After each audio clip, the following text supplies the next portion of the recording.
Good afternoon, everyone. It's 2:30, so we're going to make a start. And I think we're just waiting for a few more people to join us. We've got about 300 people signed up today. And I think we've got about 95 have joined us so far. So if it's, and that number is steadily climbing. So we'll just sort of wait a couple of minutes. But for those of you who've signed on early, can I just say welcome and good afternoon to those colleagues who are joining us from the UK, and Sandra, who's joining us from across the water. It's good morning, isn't it, Sandra? Good morning. It's good morning. It is 9:30 a.m. here in Michigan. Oh, wow. See, I think the Midwest in the US. I think one of the things we learn in the CQ world is to say good day when we're on seminars. That's right. Just to make sure that we kind of capture everybody. Cover the bases. We cover all the bases for those people who are, it's morning time, and for those who are, it's afternoon. Okay. Now I'm going to make a start because we've got 59 minutes and counting, and we really want to honor your time today. So to all of you who've joined us, and I believe we've got about 120 people signed on now, can I say an absolute welcome. Welcome to the second expert webinar. As part of, we run these things called the expert webinar series at Above Difference. For those of you who don't know who we are, and I can see quite a few names on, so it's great for many of you, those who I've met already. But we're an organization committed to developing culturally intelligent teams and organizations, leaders, teams and organizations. And we have our strapline about doing difference differently. We work mainly, but not exclusively, with the public sector in the UK, and we're also proudly a strategic partner of the Cultural Intelligence Center in Michigan in the United States. My name is Jennifer Izeko. I am the Executive Director and founder of Above Difference, and it gives me really great pleasure to be your host today. So we've got an exciting hour ahead of us, and I really hope that you're able to spend the full hour with us. We've tried to make it short and sweet because we know you're very busy people. And we're going to be speaking about developing culturally intelligent organizations, and particularly what a culturally intelligent organization looks and feels like. Now, I don't know how many organizations in the world can claim to be fully culturally intelligent, and I'm looking forward to Sandra's take on this, as Sandra and the Cultural Intelligence Center have been doing this for a lot longer than I have, with some of the biggest companies in the world. But in the work that we do, and I was saying this to Sandra when we talked, that we're very clear with people that, we don't see CQ as being a sort of training session that we come in and run for organizations. We're very committed to taking a journey with organizations, and that's what we say. This is about a pathway, it's about a journey towards becoming a culturally intelligent organization, and becoming culturally intelligent in all of the organization's life, because we think that's how inclusion works for all. But I'm also conscious that, it's important this doesn't become like some sort of Xanadu world, like what is that? What does that actually mean? And so hopefully this is part of starting this dialogue about what it means in practice, what it would look like and feel like, just for the people who work in that organization, but also for the people who lead it, and for people who engage with that organization as patients, as customers, as consumers. So we're hoping that today, in the next hour, we're going to give you some food for thought. We will be circulating a link for the webinar afterwards, and for those who are on today, we'll also be sending you copies of the presentations. So you've heard me mention Sandra. Let me start by introducing my co-panelists, and I have to tell you I'm really excited to do this. Sandra and I ended up wearing blue today without any previous plan, as you can see, so we just mentally got that synergy right. But I met Sandra for the first time probably about 18 months ago now, and as part of the work I'm doing with the Cultural Intelligence Institute, and I've got a lot of respect and admiration for her. Dr. Sandra Upton is a Vice President of Educational Initiatives within the Cultural Intelligence Center, and she leads the center's educational efforts. So she's had over 20 years of experience training, consulting with universities, businesses around the globe, ranging from Harvard Business School. I believe you've done some work with the London School of Economics here as well, and a range of others, some of, so Starbucks, Hallmark, and really committed to assessing and improving, organizations who are committed to assessing the cultural intelligence of their employees and their leaders. One of the areas that Sandra leads on for the Cultural Intelligence Institute that I'm really fascinated by is unconscious bias. And I have to say, I'm not generally a fan of unconscious bias for many reasons, but the Institute has really sort of, the center has taken unconscious bias and embedded it in CQ, and so it's CQ your bias. And I know Sandra's led on a lot of that work, and I actually had to admit after attending my certification that, yay, I actually like this. So she made me a fan, yeah. So Sandra's a frequent speaker, and it gives me great pleasure, that we're able to introduce her expertise. And I think what particularly struck me was following some of the really significant incidents that happened in the US recently. You wrote an article called Using Cultural Intelligence to Create an Anti-Racist Organization. And I really thought it would be great to hear you share some of your reflections on what's happening in the world at the moment and how you think cultural intelligence can help organizations really grab a hold on making their organizations inclusive places for all. So I'm really looking forward to that. Now, behind the scenes, we've got the wonderful Alison Renee, who's going to be curating your questions today. So please use the Q&A function, not the chat function for your questions. Use the Q&A function, please. And I don't know that we'll be able to get to all your questions today because we do have limited time, but we will try and get to as many as possible. And if we aren't able to answer them, we will answer them offline. Just a few more practical details. We will be sending out a survey monkey at the feedback thing at the end of the event. We do make these, quite deliberately make these webinars free. It's our way of contributing to the ongoing dialogue around race and the broader inclusion agenda that's taking place. We really want to know that they add value to you and that, they help and in some way, shape or form with the work that you are doing at the front line. So please let us know what works and what doesn't. So what's going to happen over the next sort of odd minutes now, I'm going to hand over to Sandra, and I'm talking really fast because I'm conscious of time. Sandra's going to take us through the next 15 minutes. Then I'm going to do a short input myself, and when she finishes, we're going to have a bit of a discussion, and then we're going to hopefully open it up for some questions. So Sandra, right over to you, and I'm going to take my camera down.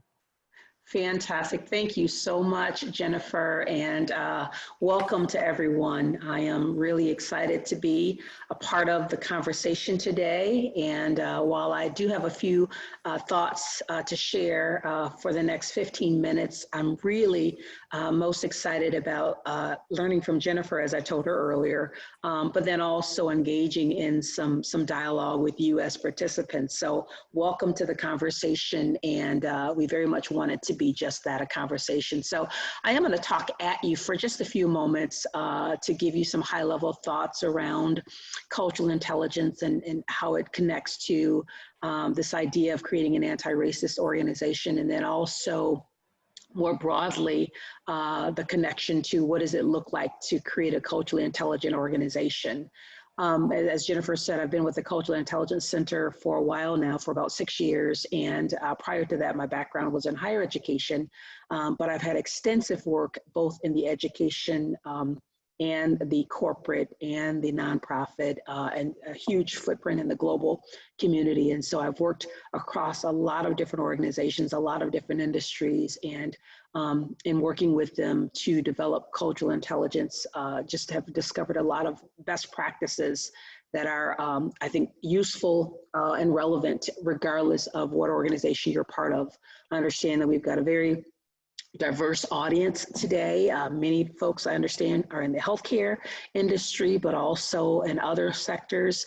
And my guess is that some of you might be very familiar with cultural intelligence, the language and the definitions, and others, this may be a very new conversation to you. So I thought, just to make sure that we create a level playing field here, I thought it might be helpful to at least give you some of the basics around what we mean by cultural intelligence and what are some of the defining points of it. So hopefully everyone can see my screen okay, but you'll see on this first slide here, just again, a few points that I want to emphasize when we talk about cultural intelligence. The first being just helping you understand what we mean by it. And you can see here that when we talk about cultural intelligence, it is simply put the capability to function effectively when working and engaging in multicultural situations. And the key word in that definition is capability. So it goes beyond when you think about perhaps a lot of the trainings that you may have been exposed to, or even just broad conversations that you've been in as it relates to cultural, cross-cultural effectiveness. Oftentimes they focus on making us more sensitive to cultural differences or making us more aware of cultural differences.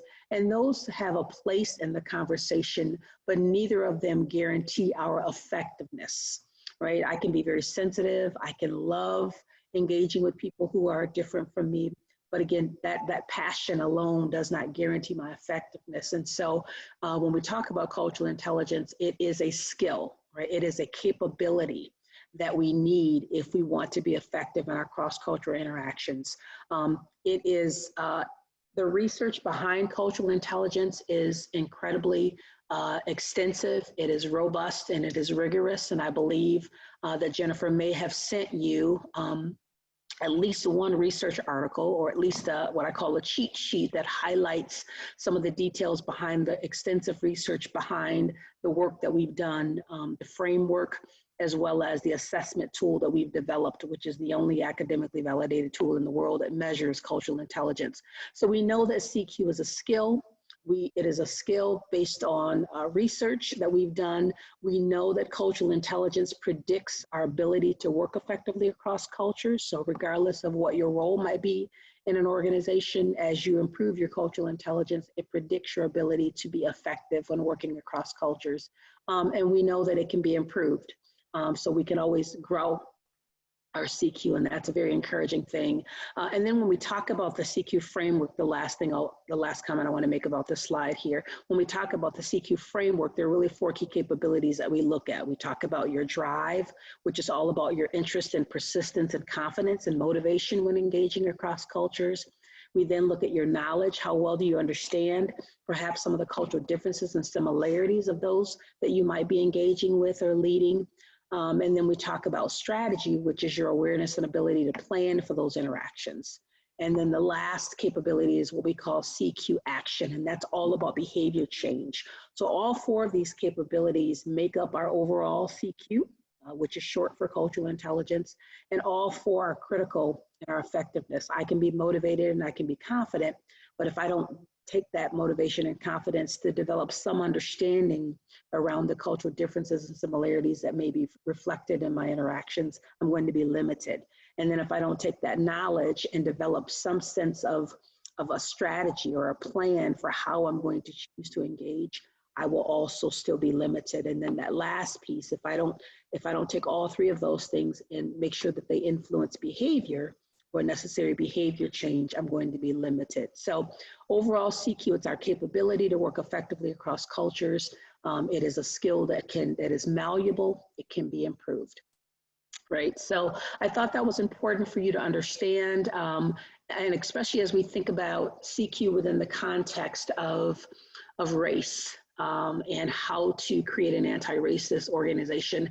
And I want to again, emphasize the fact that when we talk about cultural intelligence, it's a skill that can be developed. And when we develop that skill, it does enable us to work effectively in any cross-cultural context, right? So I'm gonna pause for a moment and talk a little bit about its relationship to racism and creating an anti-racist organization. But I'm going to end with coming back to the notion that whether you are engaging with someone from a different race, ethnicity, generational differences, sexual orientation, physical differences, whatever those diversities might be that are represented in those interactions, as we improve our cultural intelligence, we can work effectively in any of those situations. So that's the big picture that I want to make sure that you hear and understand. But on my way to giving you some big picture strategies, I want to pause and address what Jennifer mentioned earlier. I don't know if you've had a chance to read the article, but I wrote an article back in June, and it was entitled, how to use CQ to create an anti-racist organization. And that article was very much prompted and motivated by the unrest that many of you have been observing that's been happening in the US. And unfortunately, the challenges and the realities are not new.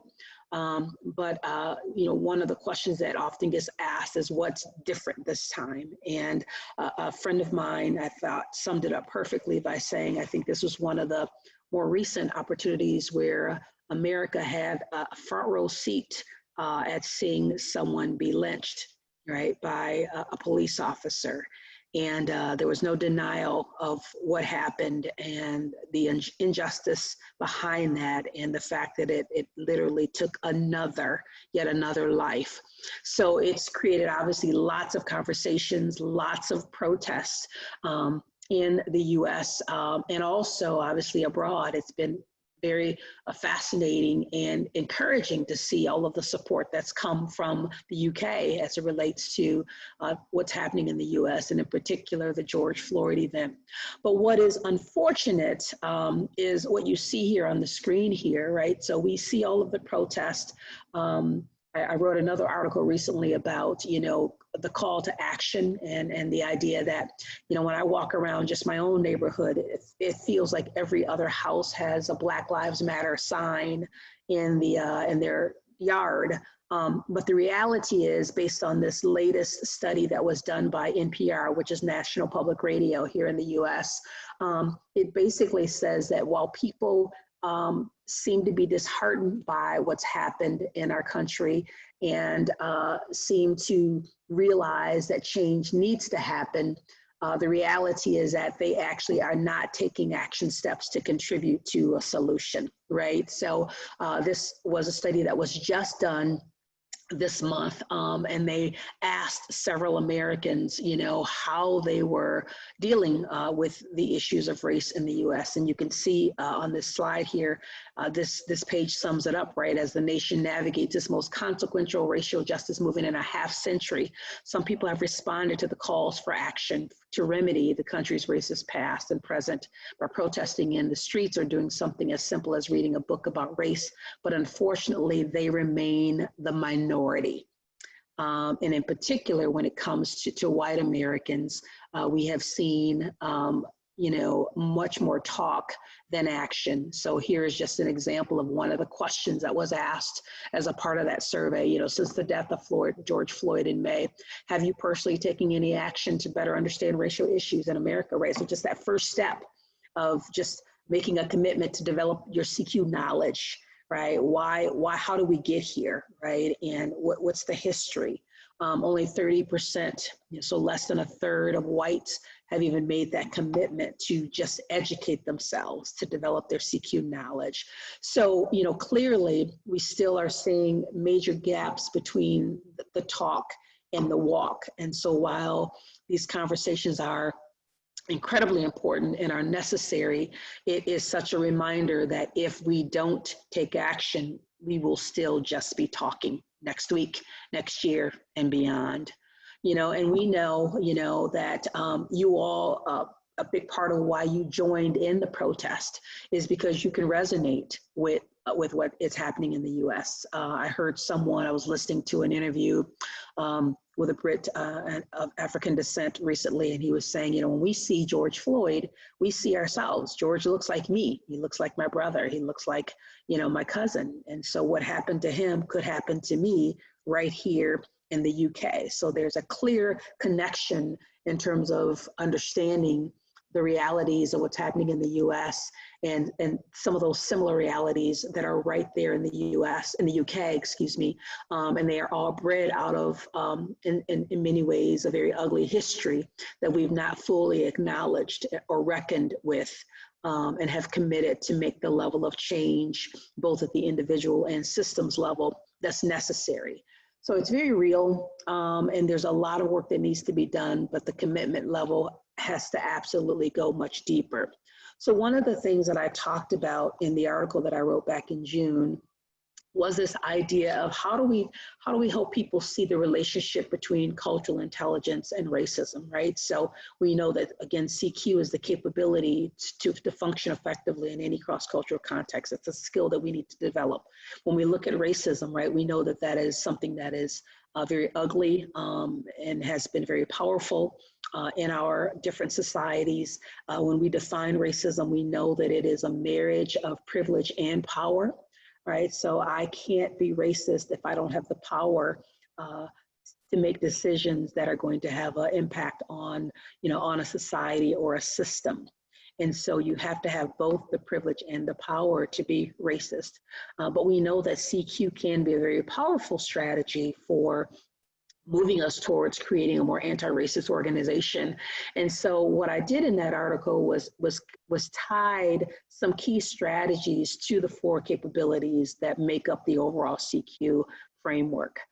So when we talk about CQ drive, again, that's about our motivation, confidence, and interest in engaging across cultures. And so in order for us to move towards creating an anti-racist organization, we've got to be motivated to acknowledge, right, the past, to acknowledge that racism is real. We've got to be committed to acknowledge that systemic racism is real. And then we've got to make a commitment and be motivated to take leadership. And we don't always have to be in a leadership position to make that happen, but we've got to be willing to take the lead in creating change so that we can get away from those statistics that I just shared, where people are saying, yeah, this is bad, this is awful, and yes, I'll put my Black Lives Matter sign in the yard, but we all know that that's a very low risk, low commitment. And so we've got to acknowledge and then stand up and take leadership. So that ties to drive. And then that second thing that we need to do when we talk about creating an anti-racist organization is that CQ knowledge piece of understanding. So committing to learning. Again, why are we here? How did we get here, right? And what are things that we need to do differently in our organization to move us in the right direction? What are things that we need to unlearn in our work, in our organization? When we think about our hiring practices and when we look at, how we view what biases we might have towards certain cultural groups in our organizations, how do we unlearn those biases, especially if they create negative consequences for other people? And then strategy is really all about system change, right? So when we think about knowledge, that's a commitment to make some adjustments and to learn and grow at the individual level. But we know that real, transformational, sustainable change is impossible. It is impossible if we don't make a commitment to both a combination of moving individuals in the right direction, but also addressing systemic change. And that, in fact, really has to be the destination. So how do we assess our policies and our practices and ask really a simple question?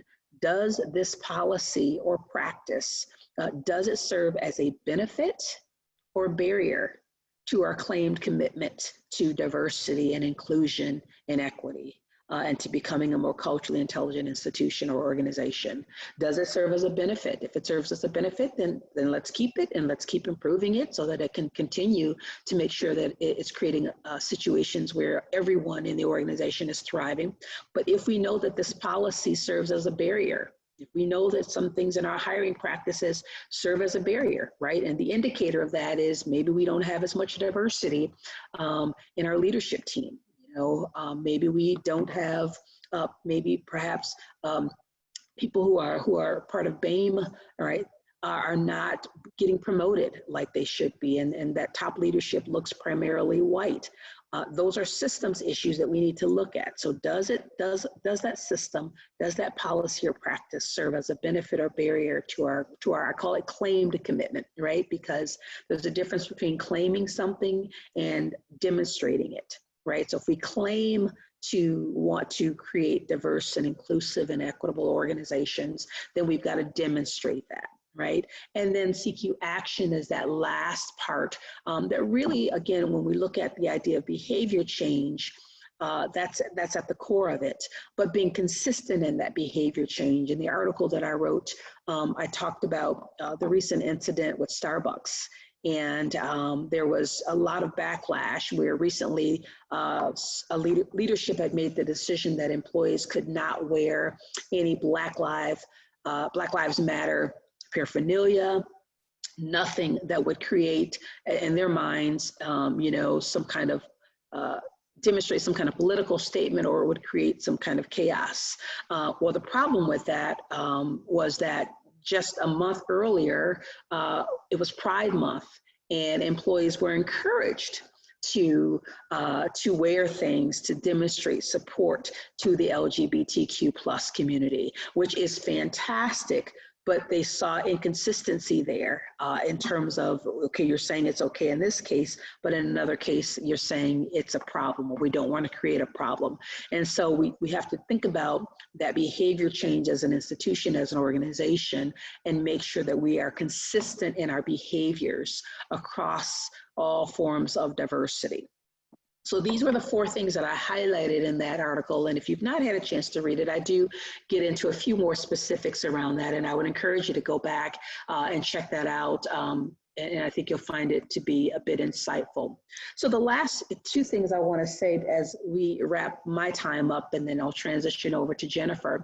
You know, the bigger question is, what does a culturally intelligent organization look like? And there's 2 ways that I want to demonstrate this.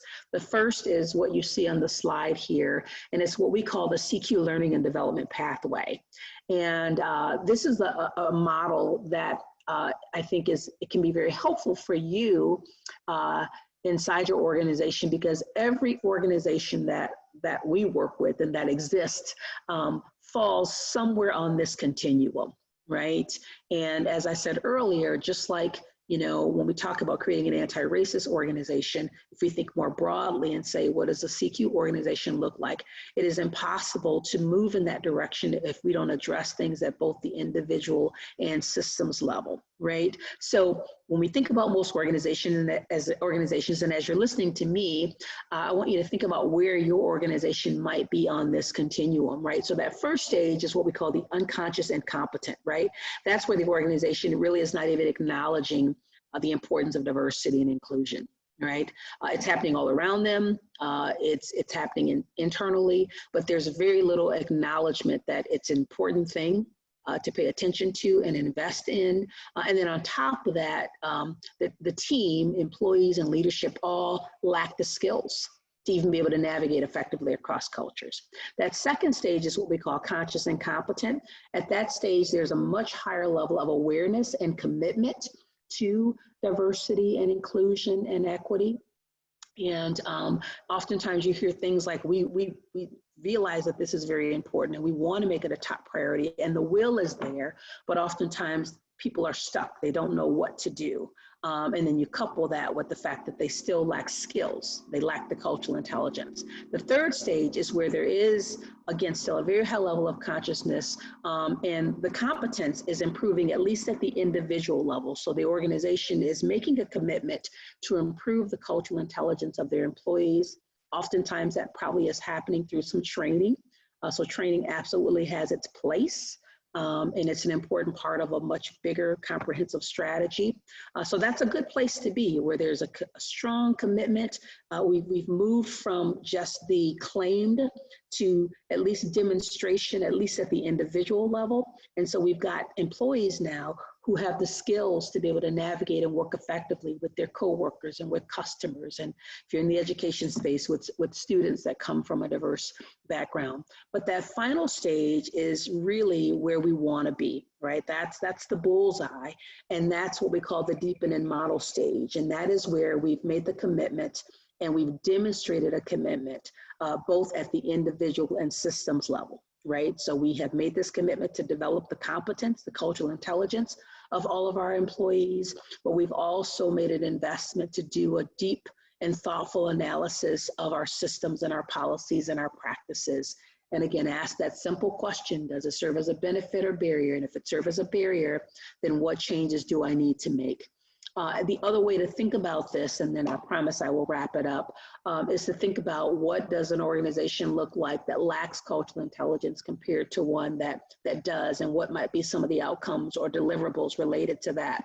So when we try to address these issues, whether it's racism or just diversity and inclusion more broadly, when we attempt to address them without cultural intelligence, right, without developing the skills that are necessary, our focus tends to be limited to just an awareness. So everybody's aware and sensitive, but we're all still walking around really not able to work together effectively, right? So leaders and the employees, they lack the skills.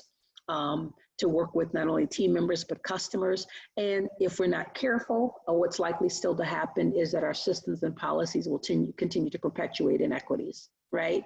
But then when we bring CQ into the equation as a solution, and we begin to build in best practices like training, but that training is combined with a much more integrated and comprehensive approach, right, to becoming more culturally intelligent. We build in what we call high impact intervention strategies, right? So we have we're very conscious about very specific things that we're going to do at both the individual and systems level to move us in the right direction. We can measure our work. That's a big piece of it. So often our efforts are what I call activity driven versus results driven. We're doing some great things, but we really have no idea if those things are working. So it allows us to measure our work, and CQ does that. And then we build in that accountability. And we're able to build in those culturally intelligent best practices and solutions. We get these amazing outcomes, right? So we have individual skill development. We're then able to close gaps and disparities. I know that there are a lot of people here on the call that are from the healthcare space, and I know that healthcare disparities are just as big of an issue in the UK as they are in the US. And those disparities oftentimes impact, right, BAM, and those underrepresented and marginalized cultural groups. So one of the outcomes is that we can begin to reduce those inequities. We increase higher levels of engagement with each other across cultures, with staff and team members and our customers or patients, right? And then we're able to create these culturally intelligent and anti-racist policies and practices, which again gets down to systems change. So just two examples here of how do we think about moving ourselves to that deepening model stage, and then ultimately getting the kind of outcomes that are listed here. So with that, I am going to stop and pass things back over to Jennifer.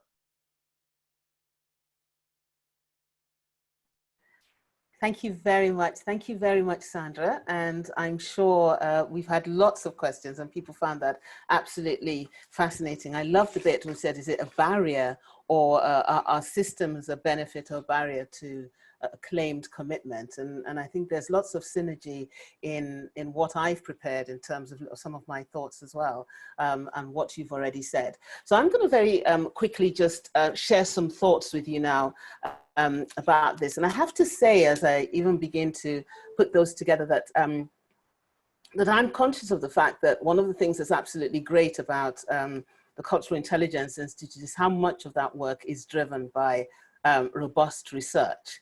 And so I think when I was preparing my presentation for today, I was conscious of the fact that I wasn't sort of coming at this mainly from a place of a lot of research, but just my experiences as a Black woman who's worked and lived in the public sector in the UK, but also, you know, some of the conversations that I'm having with people that I speak to.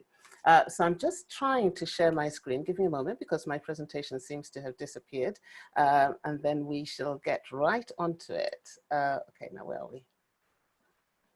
Second, please. There we go.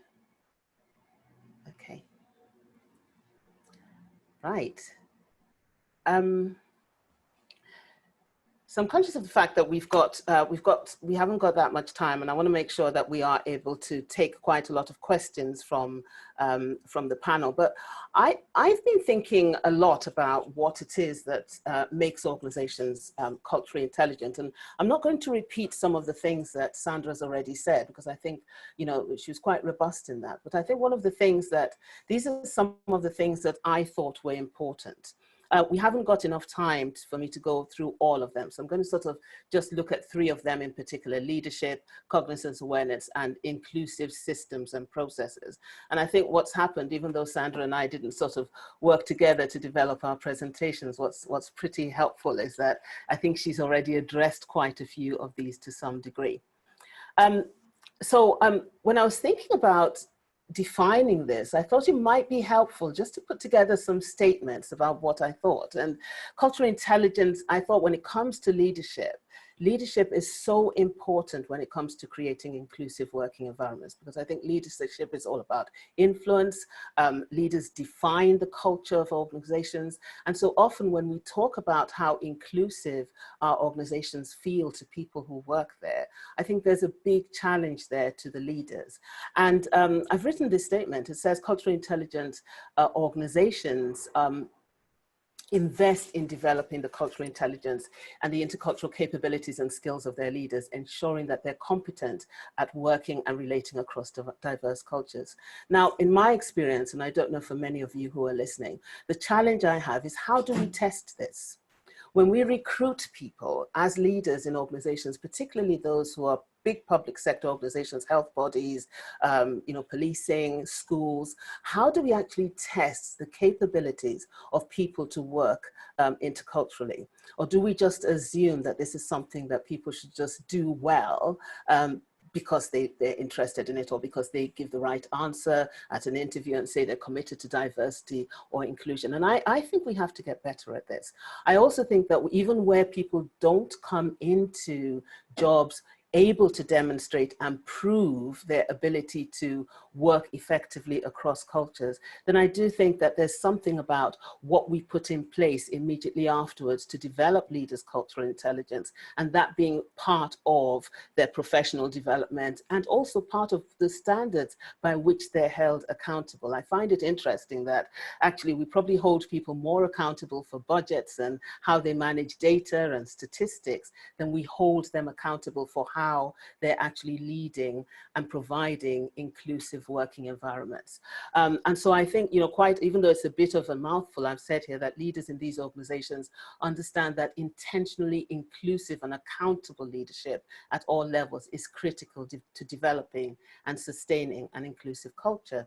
And I've also said where people feel visibly and tangibly valued, because I think we have to move away from just saying the right things as leaders when we're talking about inclusion in its wider context and culture in its wider context, to actually measuring that by how valued and included people feel. And if there's one thing that's come to the fore as a result of the recent events and the discussions we've all had around this, is I think some leaders have been quite surprised by what they've heard from groups of people within their organization, BAME staff, but also other staff with protected characteristics, about how unincluded and how undervalued they feel. And we've got to get better at getting leaders to be able to test that temperature. Now, the next one I've put up there is Cognizance and Awareness, and Sandra's already addressed this. And I said culturally intelligent organizations are intentionally aware of the diverse range of cultures that exist across their organizations. And this is all about CQ knowledge. But the challenge is how we actually do this. How do we get to that point where gathering and embedding that knowledge in everything that we do becomes part of every leadership's accountability?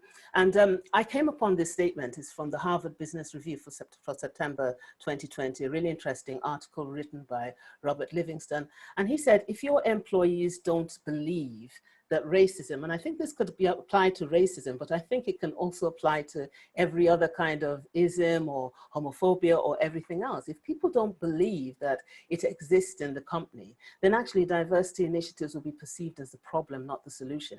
Beliefs, not reality, are what determine how employees respond to efforts taken to increase equity.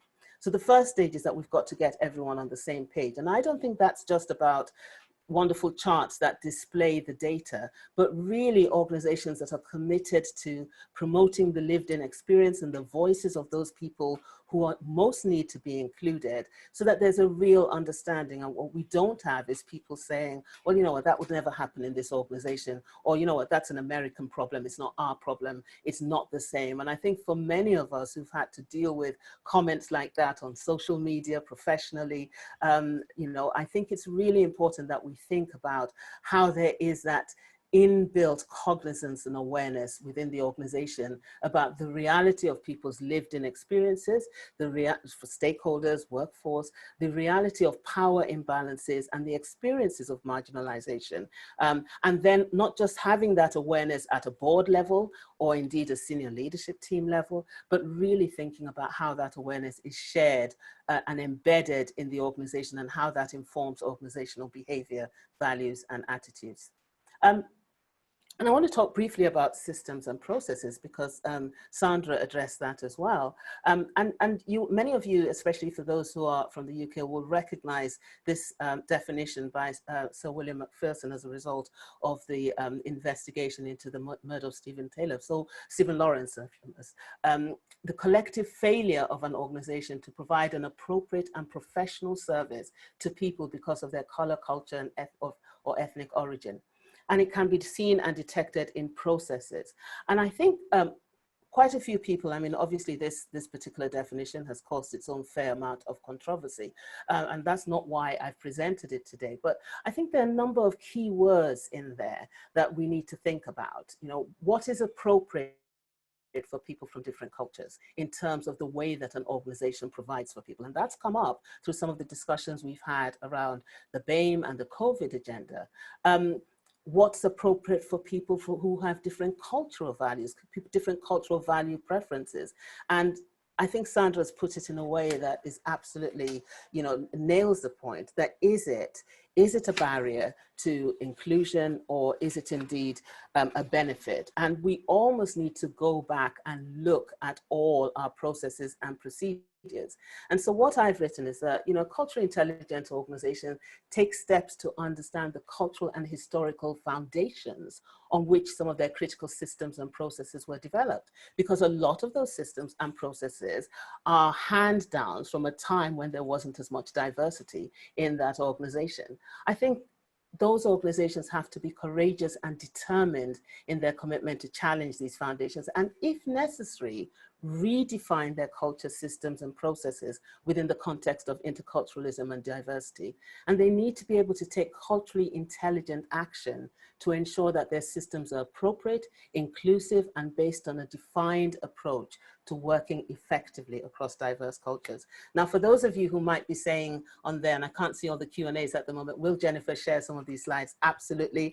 We will be sending them out, and we hope that we'll be sending out Dr. Upton's slides as well. So please don't worry about that. And if you've heard some of the articles mentioned, we will be sending you out a series of the articles along with the links. So those are some of, you know, those are three of my values, and I'm going to stop there just because, you know, I'd really like to provide some time for us to, for Sandra and I to have a talk about some of the questions that you've asked. I started off mentioning 5 things, and if you're interested in finding out a bit more about the 5, then, you know, I'll be telling you at the end of this webinar how you can register for some of our courses, our leadership courses, where we will be discussing these in more detail. Or if you're interested in us coming to talk to you or your organization about this, then we'd be happy to come out and do that. But I'm going to stop sharing for a minute because I'd like us to come back and just have a really quick discussion as we begin to think about answering some of your questions and discussing some of the things that you've raised. And then at the end of that, I'll be telling you about how you can find out a bit more information about in getting CQ or starting on your cultural intelligence journey as an organization or as a leader. Right, Sandra. Yes, I see that there are lots of questions, so I'm guessing we're going to let Allison facilitate some of those. Yeah, absolutely. Tell us where she'd like us to start. Lots of questions though. Okay, hi everybody. So a question to Sandra. Vincent Merck asks, do you think that CQ is enough to create the right mindset and attitude for a sound D&I policy in general or in an anti-racist organization? Fantastic question. And the short answer is yes. And again, I think it's because we need to understand that when we talk about cultural intelligence, it moves us beyond just sensitivity and awareness when it comes to cultural differences, but it's an actual skill that is developed and that then moves us to behavior change. And at the end of the day, That's what it's all about. Are we changing our behaviors at the individual level, and are we changing behaviors or thinking at the policy and practice level? So absolutely, I think it's a perfect model to move us in that direction, because we are focusing on skills, and then we're also making sure that we're addressing it in terms of cultural intelligence, we're addressing it both at the individual and systems level. So if we take the right approach using CQ, it absolutely can have a very positive and sustainable impact on creating an anti-racist organization. So can I ask Sandra, because I know somebody asked this, because this doesn't just impact on racism, does it? It's really about inclusion as Absolutely. a whole. And Yes. there may be some out there thinking, well, is this another newfangled thing? A lot of companies invested a lot in unconscious bias and in buying huge packages of online training. Yes. And actually we know now that's not created the kind of difference or changes in behavior. So what's the CQ difference? Why is this gonna, Yeah, that's a great question. It is interesting, when I'm facilitating our unconscious bias training, I actually start out, whether it's our training or even our certification program, I actually start the conversation out by saying, we actually agree with the research that says that unconscious bias training doesn't work. And you can sort of see the faces of the audience like, okay, so why are we here? Okay, what do you mean by that? And what I mean by that is there is actually quite a bit of body of research that says that unconscious bias training by itself not only doesn't work, but some even take it to the next step and argue that it actually can set us back. Absolutely. And it's often because when people go through those types of trainings, there's no concrete strategy, right, for how behavior change actually happens, right? So our approach was one that was very thoughtful. So we, even when the conversation around unconscious bias was really big, we held back for a minute, and we tried to be very thoughtful and strategic about how we wanted to enter into that conversation. And our approach as a result was really helping people understand the bottom line, which is that the way we manage our unconscious bias is through cultural intelligence. Right? So bias are those subtle thoughts, right, and habits that have an impact on other people. And they happen to all of us. We all have biases, but the way that we manage those biases is through developing a set of skills. Absolutely. Right? Developing our capacity in those 4 areas: drive, knowledge, strategy, and action. And it's that set of skills that then allow us to create strategies that will alter our thinking, right? So, or I should say, it may not always alter the thinking, but it alters what we do with the thinking, right? It's that whole idea of thinking about what we think about, and making sure that that thought, because we're all going to get those thoughts, but making sure that that thought does not make its way into a decision, right, or a behavior that's going to negatively impact someone else. And so the way we manage that process is through cultural intelligence. So that's the difference, that it is a skill that can be measured. It's a skill that can be developed. And we know, based on the extensive research, it predicts our ability to work effectively across cultures. Yeah, and I think that's where I found it different, because it's moving us from just saying to people, well, we've all got unconscious biases. Right. And so just do some, just try not to consciously apply them, to actually saying there's something you can do different. And I think that's what's quite important for organizations that want to take this journey, that they recognize the importance of changing attitudes and behavior in terms of how people relate to difference. Okay, Alison, got some more questions? Yeah, so another question from Marsha Jones. What recommendations would you suggest to influence the CQ conversation in organizations? Sure. You want to take that, Jennifer? Yeah, I think one of the things that we're finding really helpful at Above Difference in the way that we work with organizations is that we start those conversations at the top. So I'm very conscious that when we're invited in to speak to an organization, we are saying to people, we really want to have that conversation with the director of organizational development, or the chief executive, or the chair, because where you've got that leadership buy-in, and we often use that pathway that has been developed by the organizational pathway by the CQ Center, where you start very much at the leadership buy-in, then you do get people committing to this. And we're really interested in running workshops with the leadership, with the board, board. That's really important if we're going to get people sort of, engaged with this. And I think when leaders see that at the very top of the organization, there's a commitment and an awareness of the need to develop a set of capabilities and skills which enable people to work more effectively cross-culturally, then I think that already sends a message down the organization. And then it's not just about saying, oh yeah, you know what, let's send all the managers on a CQ program, when actually what's coming from the top isn't reflecting that kind of level of knowledge. So that would be my sort of suggestion.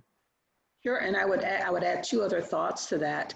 One is there are times when the reality is that you can't get to the top leadership, and that is the ideal scenario. But I want to challenge you to not give up or not commit to doing nothing because you can't get top leadership commitment. There are things that can be done in the middle, right? And even on the front lines, there's some things. So think about if you are in a situation where the top leadership has not fully bought in, that doesn't mean that you can't do something and move things forward in some way. So think about your sphere of influence and think about ways that we see biases or, racism show up, microaggressions show up in our particular departments or areas, and start there and figure out ways to address it at that level. The second thought that I had completely escaped me, but it was really profound and important. Okay. It may come back to me. I'm sure it will. I think the first one was really important in just making sure that that's certainly the ideal scenario to get to top leadership, but that's not always our reality. And I know people get frustrated and they give up, and you can't do that. Absolutely. Great. So we've got a next question, but this has been asked a few times. Could it be argued that cultural intelligence is similar to emotional intelligence? The answer is no. So I always like to describe emotional intelligence and cultural intelligence as cousins, right? They're in the same family. They both come out of the intelligence research. So just like CQ is a form of intelligence, EQ is as well, just like we have IQ. The big difference between CQ and EQ is that EQ is what we call culture bound. So while it helps us think about our own self-awareness and it helps us think about our relationship with others, it does not take culture into consideration. It does not take cultural differences into consideration. So while it is incredibly important, and I know it's a big thing, particularly in Europe, probably even more so, probably has a larger footprint than CQ right now. But again, it is culture bound, so it does not take culture into consideration. So CQ is simply, emotional intelligence is very important, but CQ is simply the next step that allows us to think about our own identity and our interaction with others, but through the lens of culture and cultural understanding. Okay, thank you. So Paul Deemer asks, Jennifer mentioned unconscious bias in her introduction. I see that Sandra references unconscious bias in her article.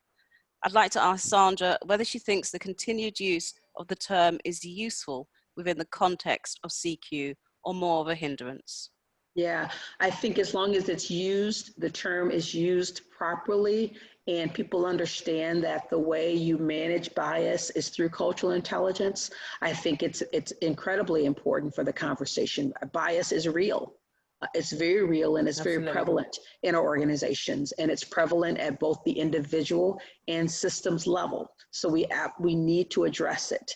How we go about doing that is what will make all of the difference, right? So I don't think the conversation will go away. I don't think it should go away, but I think we need to approach it the right way. One example I was going to give earlier is many of you may be familiar with Google really got ahead of the conversation around unconscious bias several years back, to the point where they actually put out their trainings publicly and made them accessible.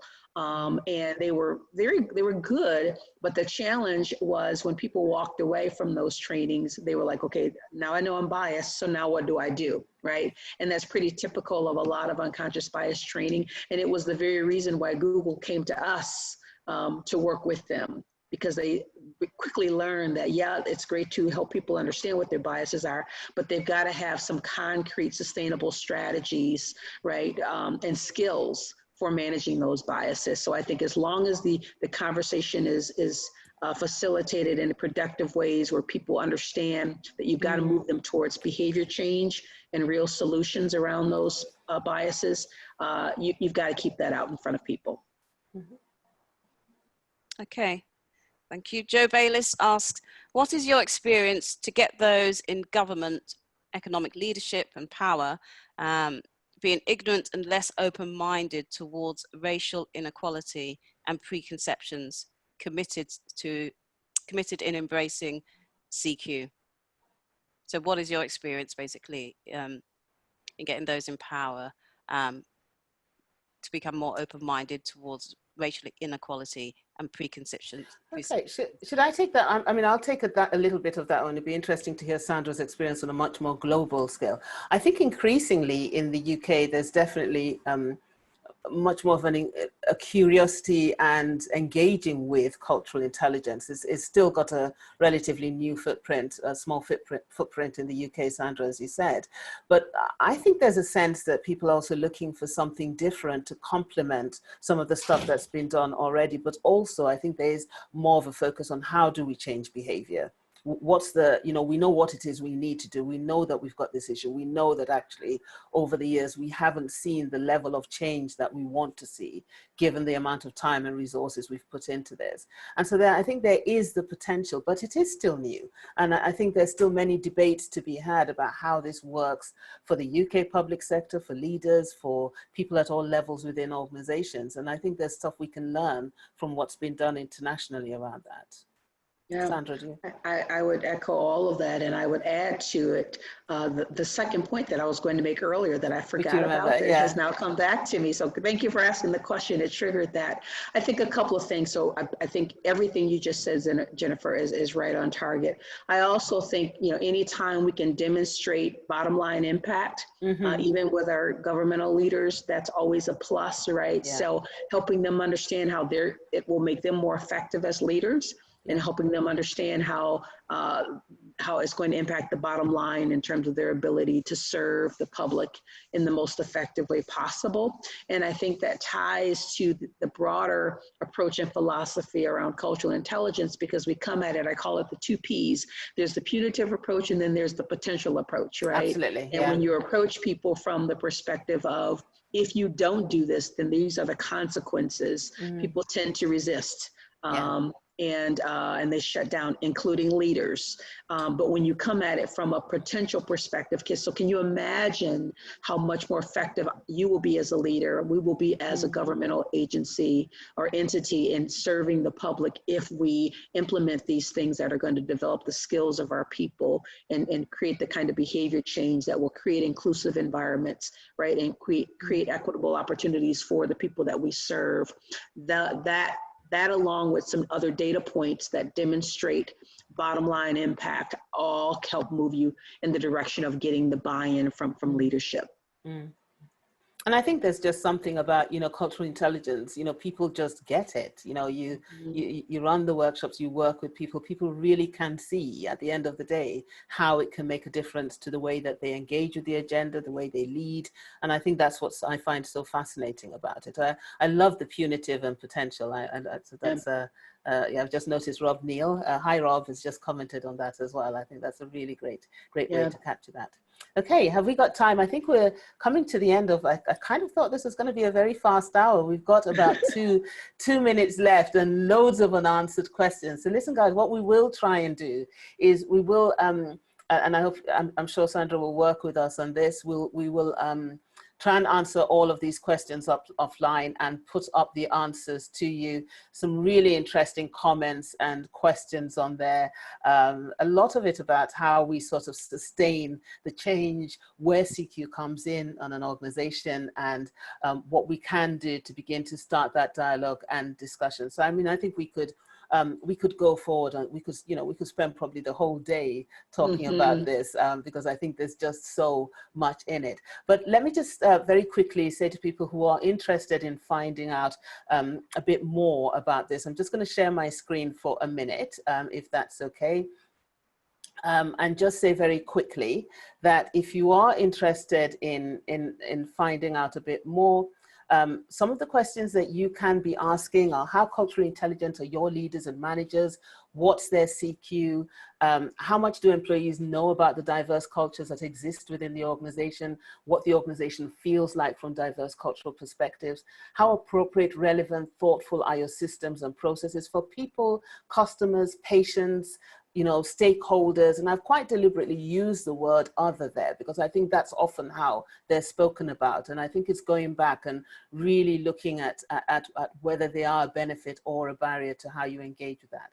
Now, if you want more information about this, do email us at admin@abovedifference.com if you'd like one of us to come visit your organization and talk to you about it. I think Alison's going to be sending that link out right now. You can also register for our news and insights. If you want to find out about it on your own, we've got a upcoming leadership masterclass, cultural intelligence and inclusive leadership masterclass on the 26th of November. If you're a great reader, then please get hold of Leading with Cultural Intelligence or Driven by Difference, two great books by Professor David Livermore, who is the president and one of the founders of the Cultural Intelligence Center and Sandra's colleague. But I think that sort of brings us to the end of today. So hold on, I just stopped sharing. So we will be going offline, but thank you very, very much for joining us, for all of you who stayed. Sandra, can I say a really great thank you for getting up early and giving us some of your time this morning. I'm sure people have found that fascinating, and I've already seen people sort of asking, how can we get hold of Dr. Sandra's article, Dr. Upton's article, and speak to Sandra? And I'm hoping once we've sort of social restriction is lifted, that you and the team will be visiting the UK again for one of your public certifications. Yes, and hopefully we can get you, we can get you speaking then at some of our events, and so people have the opportunity to spend some more time with you. Can I just sort of bring this to an end by saying thank you to all of you who've stayed with us. We've got nearly 150 people online. I know it's been short, but we didn't want to take up too much of your time. Please keep your eyes out for more of these expert seminar or webinars when we get to talk to you a bit more about cultural intelligence. Thank you very much to Alison and Vicky, who put all of this together and did all the admin work. And yeah, thank you very much, everyone, and hope you've enjoyed it and found it helpful. And we will be sending out a link so that you can share some of this with colleagues in your organization. Thank you. Thank you, Sandra. Thanks, everyone. Thank you, Bye-bye. guys. Bye. Thank you, everybody.